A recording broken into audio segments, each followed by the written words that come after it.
So a few years ago, I was dating this guy, and hadn't been the first time that I dated a guy like him, somebody that I thought was really interesting and really attractive, and I was just so excited that he was into me.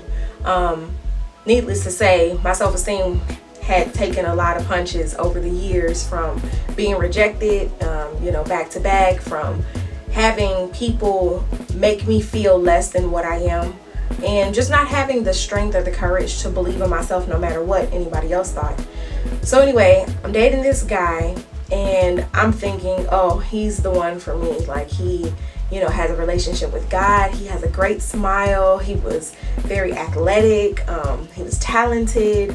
He was really kind when he wanted to be. He had like a sarcasm, hidden talents. His family liked me. I'm thinking like, oh, this is great. After 3 months of dating and me thinking like this is the guy, I decided to get up the courage to tell him that I'm falling for him.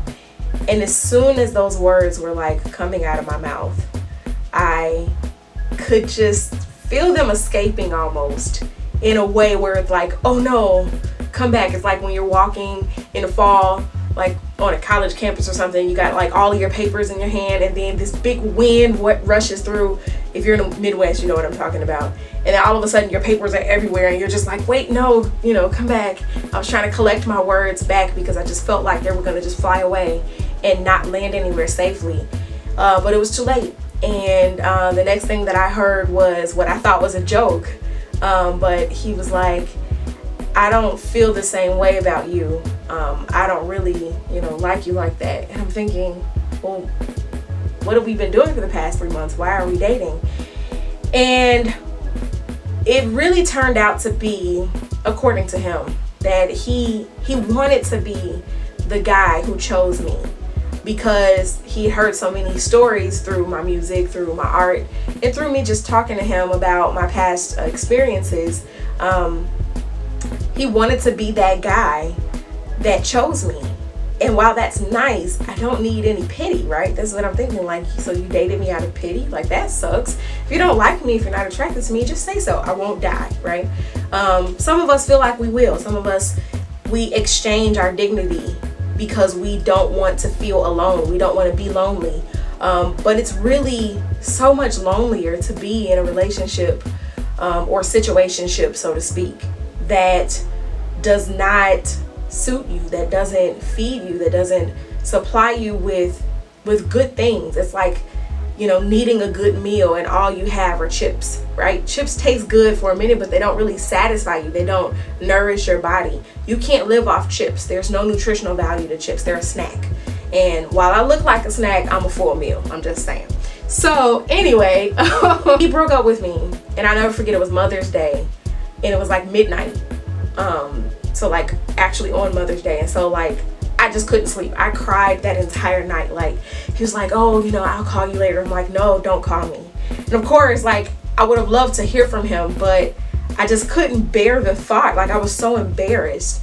And so, prior to that, I had so many countless experiences with guys who were verbally abusive, who some were physically abusive, who were emotionally abusive, yo-yoing my feelings, making promises that they couldn't keep because they didn't even really know how to.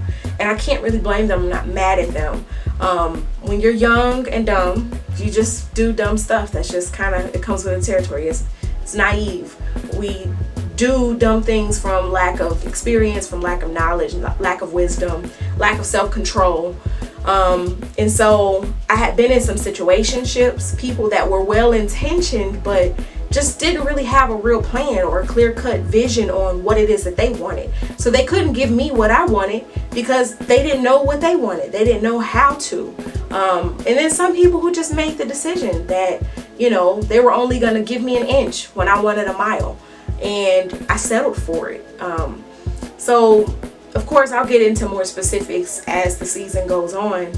But basically, before I met my husband and before the summer that changed my life, I had low self-esteem.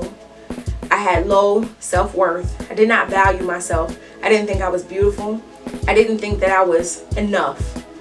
And that is such a heartbreaking feeling of despair, to just feel like you're not enough. If you feel like that, I know how you feel, because I felt that. I walked through that. I contemplated why I just wasn't enough, why everyone around me seemed to be doing so much better than I was doing, and why I couldn't have what some of my friends had, and why I had to be the lonely single girl. I remember watching the movie Just Right with Queen Latifah and Common, and I was so Leslie. You know, I was the girl who constantly got picked over. I was the homie. I was the homegirl. Like, guys loved talking to me. They loved talking about other girls with me, but they didn't want to date me. And they would always use the excuse, oh, you know, you're the wife material. And I'm like, duh. Like, isn't that what you want? And they're like, you know, I'm not really ready for that right now. And I'm like, well, how did I miss it? You know, what do I have to do to be ready for whatever it is that guys my age are ready for? But anyway, God had different plans. But before I could meet my husband, I had to go through a series of healing. He took me on a 30-day journey.